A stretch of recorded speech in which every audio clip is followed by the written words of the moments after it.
Et yo les arcanistes, j'espère que vous allez bien. Moi ça va super bien les gars. Alors on m'a demandé si je pouvais faire une tier list par rapport au personnage SR du jeu. Parce que SR mais également R. Parce qu'il est vrai que les personnages 3 étoiles SSR sont assez accessibles dans le jeu. Mais il ne faut quand même pas oublier que la diversité est très importante dans le contenu. Il faut monter un maximum de personnages et il faut savoir bien choisir étant donné que les ressources pour les monter, les niveaux sont très simples à avoir, mais les autres ressources, bah, ça va être de l'optimisation de stamina, etc. pour savoir qui monter en priorité et surtout sur qui on peut réellement investir sur du long terme car on sait qu'il va beaucoup nous aider même si nous n'avons pas de SSR à côté ou que nous voulons quand même les jouer malgré tout même en ayant des SSR. Donc c'est là que je rentre en jeu les gars et je vais vous exposer mon avis d'après mon expérience et mon analyse pour vous montrer justement comment ça peut se passer sur le jeu. Alors, bien sûr, on va commencer par les R, comme je l'ai classé là, et ensuite on va attaquer les SR. Donc là, comme vous le voyez, bah, j'ai tout simplement choisi de, comment dire, je n'ai pas approché cette tier list comme je l'ai fait pour celui SSR, étant donné que celui SSR, j'ai juste fait un classement par rapport à la valeur sur du long terme. Là, ce qu'on veut vraiment aller chercher, c'est tout ça parce que les SSR, en fait, vous n'avez pas vraiment, le 6 étoiles est assez compliqué pour les free-to-play. Donc là, on est sur du 1 à 2 étoiles, des R et des SR, donc c'est beaucoup plus accessible d'aller chercher du 4 étoiles, voire du 5 étoiles, du 6 étoiles, etc. Donc vraiment, c'est plutôt simple. Donc là, on va surtout essayer de voir maintenant qui ça peut être le plus intéressant d'utiliser en fonction des doublons qu'on a sur le personnage, etc. Mais vraiment, qui peut nous être utile sur du long terme, les gars. Et on va voir ça ensemble. Alors, le premier, c'est tout simplement Ichiya. Alors là, vous allez me dire, bon, là, ce qu'on va essayer de faire, les gars, donnez-moi juste une seconde. Donc voilà les gars, je m'étais trompé, du coup j'avais mis dans la fausse case, mais du coup là voilà, on va voir commencer le classement. Encore une fois, comme je vous l'ai dit tout simplement, ne vous dites pas que bon, je mets par exemple un personnage en broken en 6 étoiles, que ça voudra dire que le personnage est mauvais avant. Ça veut juste dire que le personnage est justement très très bon et qu'en le mettant en 6 étoiles, il sera encore meilleur et très très très très fort sur du long terme. Donc vous inquiétez pas par rapport à ça. La partie niche, ça va surtout être les personnages qui vont uniquement être utiles dans un, voire maximum de contenu. La partie très fort en 4 étoiles, c'est-à-dire les personnages qui vont surtout commencer à briller dès le 4 étoiles. Mais Broken en 6 étoiles, c'est vraiment ceux qui vont devenir littéralement des SSR lorsqu'ils vont atteindre le 6 étoiles, qui vont être vraiment très très forts. La partie bof, c'est vraiment ceux qui vous pouvez les monter si vous voulez, mais en tout cas, c'est loin d'être la priorité. C'est pas des personnages qui vont être transcendantales non plus. Et la partie juste pour la CC box, c'est ceux que vous allez monter vraiment juste pour la CC. Voilà, juste pour le chiffre de la box, quoi. Mais c'est pas non plus des persos exceptionnels non plus. Donc on va commencer tout simplement par Ichiya. Ichiya que j'ai joué, mais malheureusement je le trouve pas incroyable. Je le trouve pas incroyable parce que déjà le personnage n'apporte quasiment pas de dégâts. Ça c'est de un. De 2, le kit qu'il ramène a à très peu de break. Du coup on va pas vouloir beaucoup l'utiliser en PVP, en PVE plutôt. Ce qui est encore plus frustrant, c'est que le personnage a un heal sur son skill 3, mais le heal non seulement... Bon, le heal est très très bon, on va pas se mentir, le heal est très bon, mais le heal c'est sur un S3 qui a eu un long cooldown et en plus le personnage ne fait pas de dégâts, il apporte littéralement rien à part un break attack que beaucoup d'autres personnages apportent avec un meilleur kit. Donc je le trouve vraiment pas très très intéressant honnêtement. Je dirais même que peut-être que je le mettrais en juste pour la CC, mais en vrai son heal n'est pas non plus dégueu. À bien le monter, il peut dépanner de temps en temps, il peut être intéressant, mais vraiment il est entre ces deux là, il est pas dingo franchement. Donc là, on va aller sur du Macao. Macao, que je trouve pas non plus très intéressant, honnêtement. C'est un personnage qui va faire des dégâts feu, qui va apporter un peu de dégâts, mais pas trop, qui va shield. Mais franchement, qui va apporter de la réduction de dégâts aussi. Mais franchement, le personnage, il fait pas vraiment beaucoup de dégâts.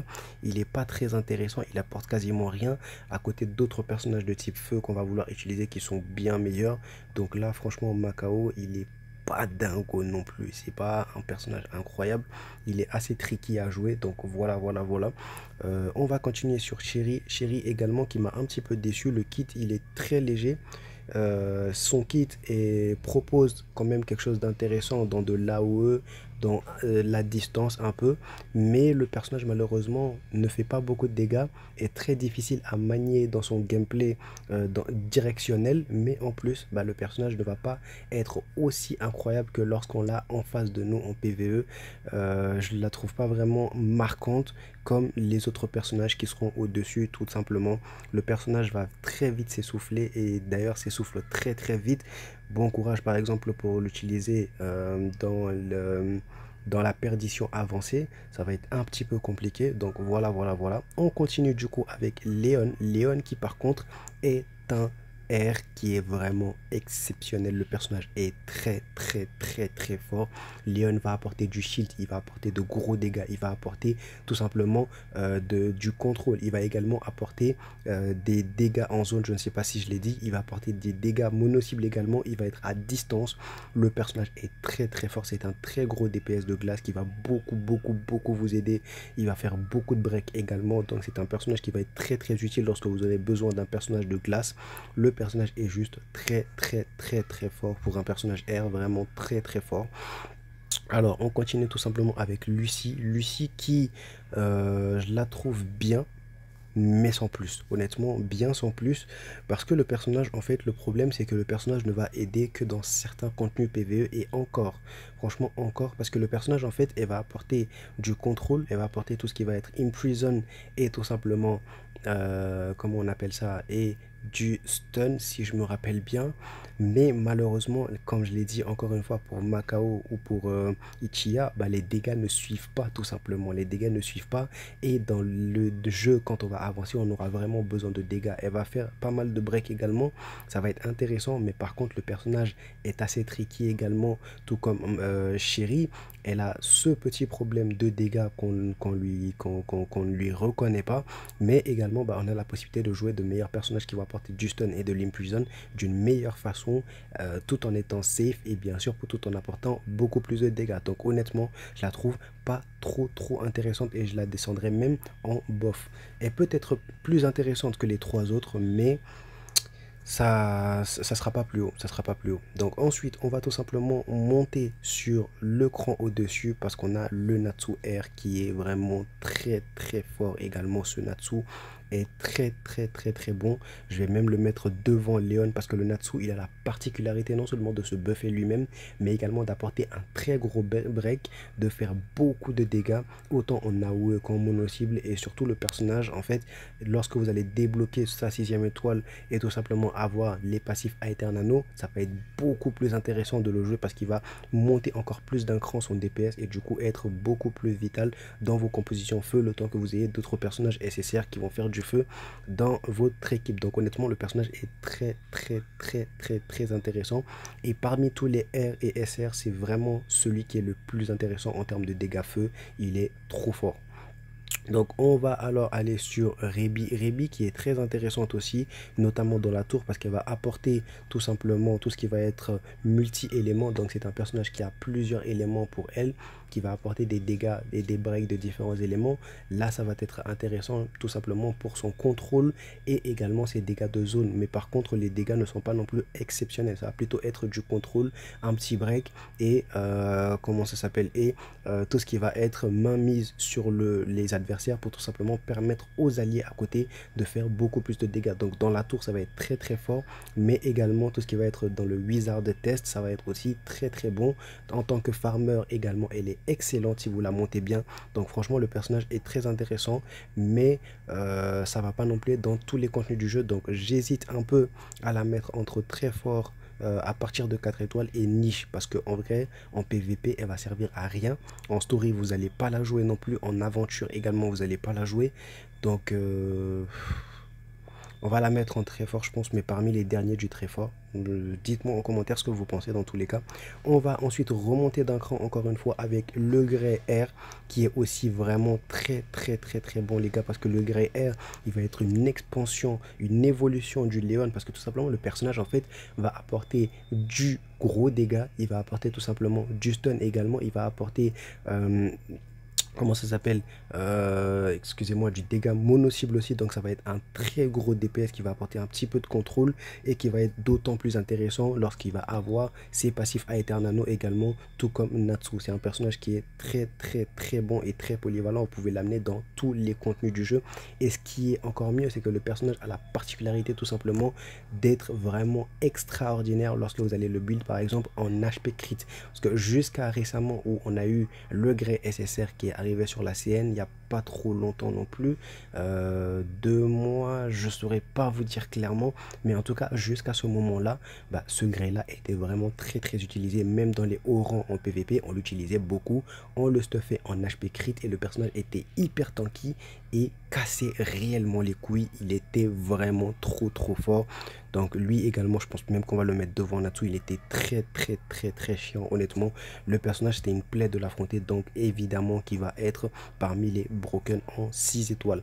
Ensuite on a la petite Wendy également qui est vraiment très forte parce que le personnage en fait malheureusement elle est dans une catégorie où il y a pas mal de personnages qui brillent, où on a des personnages SSR en vent, des personnages SR en vent, donc elle a pas mal de concurrence, mais Wendy a la particularité quand même d'être parmi les seuls healers du jeu et un très bon healer. D'ailleurs elle va apporter beaucoup de heal, surtout en 6 étoiles, et c'est pour ça que je vais la mettre ici parce qu'on a très peu de healers et elle c'est vraiment un healer qui va être exceptionnel. Lorsque vous l'aurez 6 étoiles, elle va beaucoup vous heal, et en plus ce qui va être encore plus fort, c'est que le personnage, contrairement à Ichiya, va apporter beaucoup de dégâts également, et surtout des dégâts à distance. Elle va garder safe vos alliés, elle va se garder safe elle-même, et elle va avoir la particularité de soigner l'équipe, donc ce qui est très fort. Il n'y a aucun problème. Malheureusement le cooldown des heals sur le jeu est très lent, c'est de 1 minute, c'est le cooldown le plus long du jeu avec non, c'est les cooldowns, oui, les heals ont tous 1 minute de cooldown, donc là ça peut être un peu chiant. Mais en tout cas le personnage est très bon et vous sera très utile dans beaucoup de contenus. Wizard de test, la tour du paradis, du coup elle va vous être utile également en story lorsque vous galérez, étant donné que vous n'avez pas peut-être par exemple de soins. Elle va également vous être utile dans la perdition, donc elle va vous être utile dans beaucoup de contenus du jeu. Le personnage est juste très fort.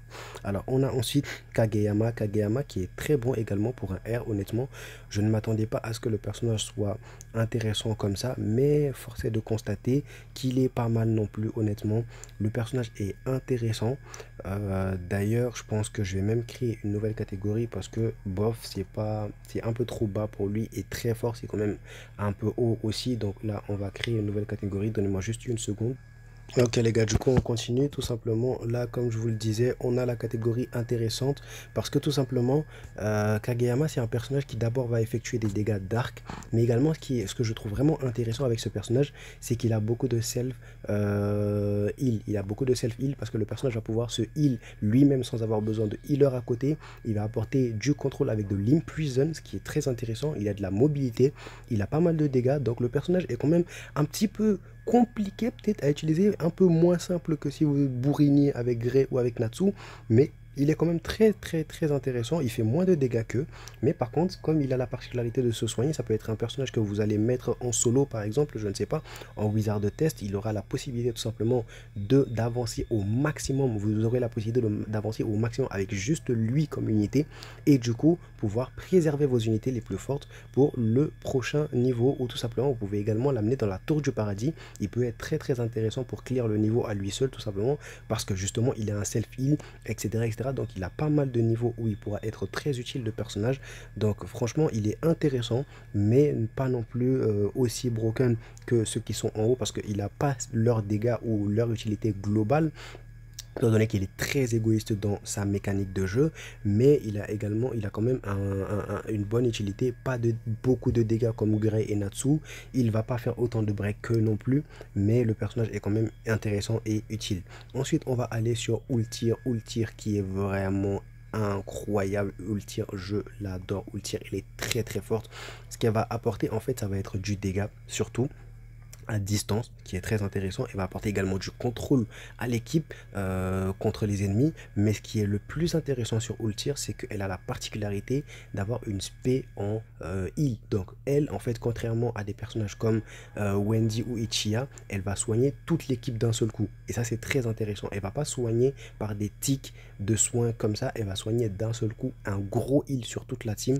Un peu comme ce qu'on va voir, je ne sais pas si il y en a par exemple qui jouent à Genshin Impact, mais c'est ce qu'on va avoir par exemple sur une, une Barbara par exemple. Donc elle va faire un gros heal sur tout le monde, sur sa spé. Donc c'est très intéressant.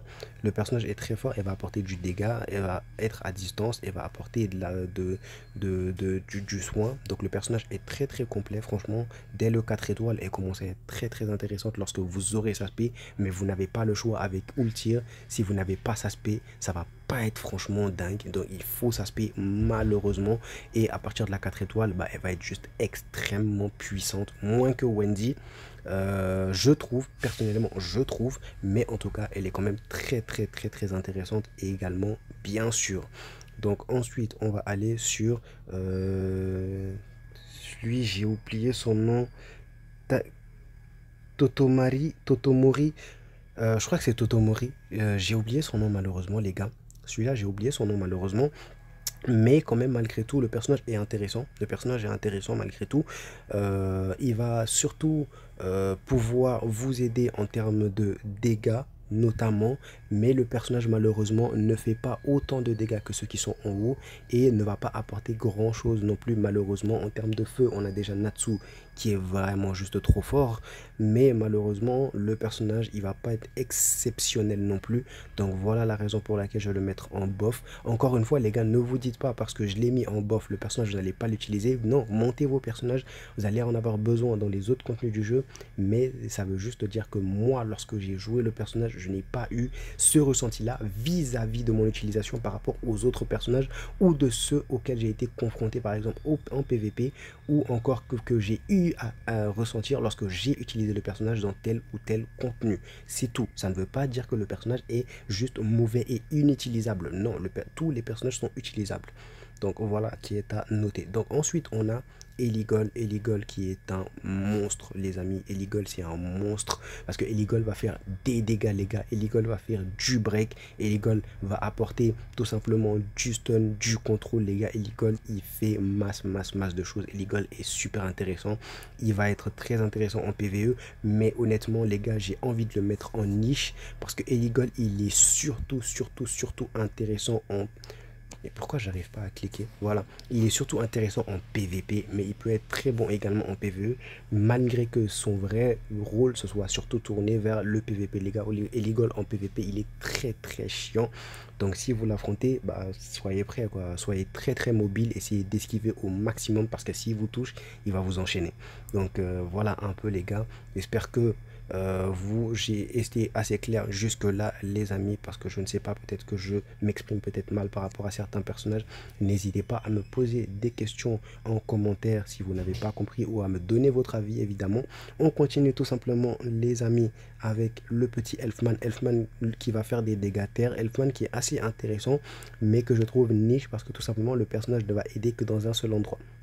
Le personnage, pour moi, il ne va aider que, comment s'appelle ce mode de jeu déjà, que dans le Wizard Test, parce qu'il va permettre tout simplement d'infliger autant de la peur aux ennemis, mais également du stun, si je dis pas de bêtises. Donc ça va permettre de contrôler les ennemis et de les empêcher d'attaquer Ichiya au maximum. Donc ça peut être intéressant en termes de contrôle, mais en termes de dégâts, ça va pas non plus être exceptionnel. Je le vois plus comme un tank, mais un tank qui ne se soigne pas, qui a besoin de healer à côté, qui ne fait pas beaucoup de dégâts, bien du contrôle, mais ça s'arrête un petit peu là, j'ai l'impression. Je l'ai essayé jusqu'aux 4 étoiles, malheureusement, je l'ai pas 6 étoiles sur mon compte que j'avais, ni sur le premier, ni sur le deuxième compte, sur la sienne, bien sûr. Donc, je n'ai pas pu pousser jusqu'au bout le test, mais je l'ai trouvé quand même assez niche. J'ai trouvé beaucoup j'ai pas été suffisamment satisfait par rapport à d'autres personnages terre comme par exemple Sol ou Hot Eye par exemple, j'ai pas été autant convaincu. Donc là on a également Sol qui est aussi très niche je trouve, parce que Sol en fait le problème avec Sol c'est que il est surtout là pour du contrôle. Sol n'est pas réellement là pour faire du dégât, il va pas faire beaucoup de dégâts, vraiment très peu de dégâts d'ailleurs, mais il va apporter beaucoup de contrôle. C'est pourquoi pour moi il est surtout orienté PVP et plus que PVE, parce qu'en PVE ça va pas être exceptionnel, les boss sont insensibles à la plupart de ces contrôles, et lorsqu'il y a masse adversaire ça va pas être par exemple comme Juvia qui va répartir ses debuffs sur tout le monde. Non, ça va pas être incroyable, son imprison ne va pas aller sur tout le monde par exemple, est assez restreint, donc ça va surtout être un personnage que vous allez utiliser en PVP. Malgré tout, le personnage est quand même très intéressant et il est très dangereux à affronter en PVP. Le personnage est très fort avec son contrôle, notamment dans le PVP en 3 contre 3 contre 3 contre 3 contre 3. Bref, vous avez compris. Bref, je vous expliquerai ce mode de jeu plus tard. Anyway, maintenant on va sur ma reine les gars, on va sur ma reine, on va sur le monstre Bisca qui est un monstre les amis. Bisca, vous savez ce que j'en pense, le personnage est juste fabuleux, le personnage est trop fort les gars. Elle va pas apporter de contrôle en réalité, mais lorsqu'il s'agit de break les ennemis ou juste de les démolir en termes de dégâts, Bisca elle est exceptionnelle, c'est une SSR cachée les gars, elle est trop forte. Investissez en elle les yeux fermés, il n'y a aucun problème. Autant elle, Grey, Natsu, Léon et Wendy, eux, vous pouvez investir en eux, mais sans réfléchir, les gars. Faites-le direct, il n'y a aucun souci, vous n'allez pas le regretter. Mais Bisca, franchement, elle est trop forte, les gars. C'est la one-shot girl avec son S1, les gars. Vous l'équipez bien, vous lui mettez attaque, taux crit, les gars. Vous allez manger les ennemis. Si vous avez de la pénétration en plus, ah, ça va être une folie. Donc, vous inquiétez pas, elle est très forte. Très gros DPS à distance, mais qui a beaucoup de mobilité. Franchement, le personnage est juste super intéressant et elle est trop forte. Ensuite, on a également Erza. Erza qui est intéressante à partir de sa 4e étoile et peut-être bien en termes de dégâts, mais honnêtement, je trouve qu'il y a quand même mieux qu'elle. Elle a pas mal de... En fait, le personnage est dangereux à utiliser parce qu'il est très proximité. Le personnage a besoin d'approcher les ennemis pour pouvoir être joué. Donc, pour faire des dégâts. Donc ça, c'est pas vraiment top lorsqu'on va affronter notamment des adversaires en multi-cible. Parce que tout simplement, les adversaires, on va devoir leur courir après et le temps d'en toucher un, il y en a un autre qui va nous attaquer par exemple. Ou en PVP, c'est exactement pareil. Lorsqu'on va essayer d'approcher avec une Erza, bah, tu vas avoir des Eligol, des Sol ou même des SSR qui vont vite la tabasser juste avant qu'elle agisse. Donc, vous inquiétez pas, le personnage est utilisable, mais franchement je trouve que bon, il y a bien mieux qu'elle, justement parce que le personnage elle va faire moins de dégâts que ceux qui sont en broken en 6 étoiles, mais elle va également tout simplement, bien qu'elle apporte pas mal de break aussi, elle va malheureusement pas faire long feu sur le terrain, vu que le personnage il faut vraiment être tout proche pour faire des dégâts, et surtout ces dégâts c'est pas forcément exceptionnel non plus. Ensuite, on a Kana. Kana qui est très forte également, très intéressante à partir de la 4e étoile, parce que Kana justement a la particularité également de faire des dégâts en multi-éléments, comme Ribi qui va faire tout simplement des dégâts de différents éléments. Donc ça peut être intéressant dans certains cas de contexte, mais malheureusement pour du break, ce genre de personnage ça va pas être le top, parce que vous voulez un personnage qui a le même élément plusieurs fois pour lâcher ses 3 skills et du coup break l'ennemi le plus rapidement possible, ce qui va pas être le cas avec Kana. Mais le personnage, force est de constater qu'elle a beaucoup de contrôle, beaucoup de distance, beaucoup de dégâts, et bien sûr le personnage franchement est très intéressant dans beaucoup de contenus du jeu, en PVE notamment je veux dire, parce que pour moi le personnage est plus PVE que PVP, mais le personnage peut également être joué en PVP. J'ai vu beaucoup de fanas étinceler évidemment en PVP, donc le personnage est très intéressant là-bas également, même si elle est beaucoup plus utile en PVE, donc vous inquiétez pas. On a ensuite Gadjil qui est un personnage qui va infliger des dégâts de type terre, si je me rappelle bien les gars. J'ai la mémoire un petit peu floue, mais oui, il va infliger des dégâts de type terre. Il va avoir du stun, du dégât en AOE, il va avoir de très bons dégâts d'ailleurs, et il va être vraiment très intéressant lorsque vous aurez la possibilité de le 4 étoiles, parce que le personnage va avoir plus de contrôle, il va avoir beaucoup plus de dégâts, il va avoir beaucoup de break. Également, par rapport aux autres personnages de type terre qu'on a vu jusque-là, le personnage va être globalement très intéressant, notamment parce que on l'a déjà gratuit d'office, on a des doublons de lui qui vont nous être donnés, etc. Donc le personnage est très très fort aussi, bien évidemment. Donc on va aller sur Aria, Aria qui est un DPS de type light, qui est très très bon en break, mais malheureusement ça s'arrête là. Aria ne va pas faire énormément de dégâts, il va surtout être là pour du break malheureusement, mais ça n'empêche pas le personnage d'être très bon aussi dans la perdition par exemple, c'est surtout là où on va l'amener, mais à part ça malheureusement le personnage on ne va pas l'utiliser énormément partout, donc je le trouve surtout niche, j'aurais même dit peut-être bof, mais disons niche étant donné que son élément est assez rare du coup en termes de SR. Donc là, c'est un élément qu'on va prendre en compte dans la perdition et essayer de break lorsqu'on aura besoin de break light. Donc voilà un peu mon avis sur les R et SR du jeu, les gars. Donnez-moi votre avis si vous êtes d'accord ou pas, vos questions si vous en avez. En tout cas, je vous attends dans les commentaires. J'espère que vous kiffez le jeu et j'espère que vous avez une idée un peu plus précise par rapport au R et au SR que vous allez utiliser dans le futur immédiat ou prochain tout simplement. Les gars, j'espère avoir été le maximum concis possible et que je me suis pas trop débordé ou que mes explications n'ont pas été bien sûr pas trop incroyables, mais en tous les cas moi j'ai essayé de vous exprimer mon expérience et mon analyse. J'espère qu'il vous sera utile les gars. Moi je vous laisse là, je vous dis tchuss.